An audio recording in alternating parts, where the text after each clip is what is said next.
America ने Iran पे हमला करके बहुत बड़ी गलती कर दी। ईरान के पास अभी भी एक ऐसा हथियार मौजूद है जो ना सिर्फ अमेरिका बल्कि पूरे यूरोप, आप कह सकते हैं पूरी दुनिया को अपनी लपेट में ले मैं बात कर रहा हूँ स्ट्रेट ऑफ हार्मोज की। स्ट्रेट ऑफ हार्मोज क्या है, इस पे किसका हक है, क्या ईरान इसको ब्लॉक कर सकता है?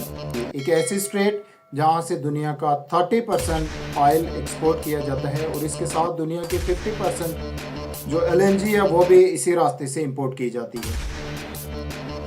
अगर ईरान इस स्ट्रेट को बंद कर देता है तो दुनिया में जो ऑयल प्राइसेस हैं वो रातों रात 20 से 40% तक इंक्रीज कर सकती है।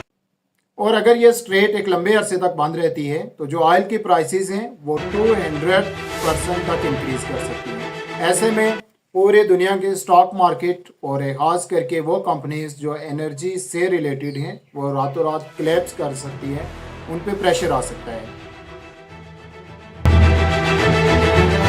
दोस्तों, अगर हम इस स्ट्रेट की बात करें तो यहाँ से जो मोस्टली तेल जो है वो एक्सपोर्ट किया जाता है वो पूरे यूरोप को, जापान को, इंडिया को और चाइना को एक्सपोर्ट किया जाता है।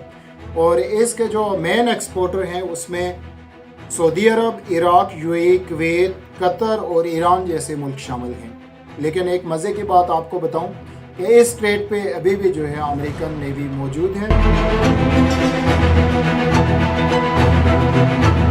और इससे पहले ईरान 1980 में यहाँ जो स्ट्रेट पे अमेरिकन नेवी थी उस पर हमला कर चुका है। इससे काफ़ी जो है पूरी वर्ल्ड को नुकसान हुआ था। अगर बात करें हम साथ है इंडिया की तो इंडिया का जो है 80% ऑयल यहीं से इंपोर्ट किया जाता है और ये वही इंडिया है जिसने इस जंग में इजराइल का साथ देने का ऐलान किया। For you a long time. We've been waiting almost 70 years in fact because yours is truly a historic visit. और यही वो इंडिया है जो ईरान के साथ मिलके यहाँ पे चाबहार जो पोर्ट है वो तैयार कर रहा था ताकि पाकिस्तान का जो ग्वादर पोर्ट है उसको फेल किया जा सके। चीन पाकिस्तान की चाल पर मोदी का मास्टर स्ट्रोक। ग्वादर पोर्ट के जवाब में चाबहार पोर्ट में मोदी का एक तीर से दो शिकार। 2 दिनों की ईरान यात्रा पर तेहरान पहुंचे PM नरेंद्र मोदी ने चीन और पाकिस्तान की चाल को एक ही तीर से मात दे दी है।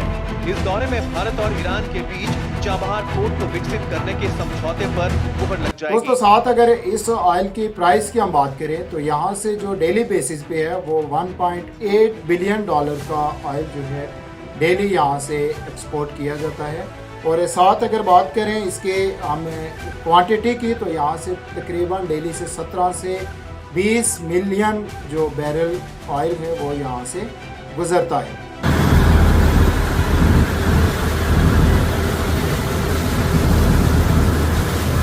तो अब सवाल ये पैदा होता है कि क्या ईरान इसको ब्लॉक करने की ताकत रखता है? ऑल्दो के जो ईरान की पार्लियामेंट है उन्होंने इसकी मंजूरी दे दी है, लेकिन इस बारे में इंटरनेशनल लॉ क्या कहता है? इंटरनेशनल लॉ ये कहता है कि आप इसको ब्लॉक नहीं कर सकते। ये एक इंटरनेशनल स्ट्रेट है जो तजारत के लिए तमाम मुल्कों के लिए ओपन है।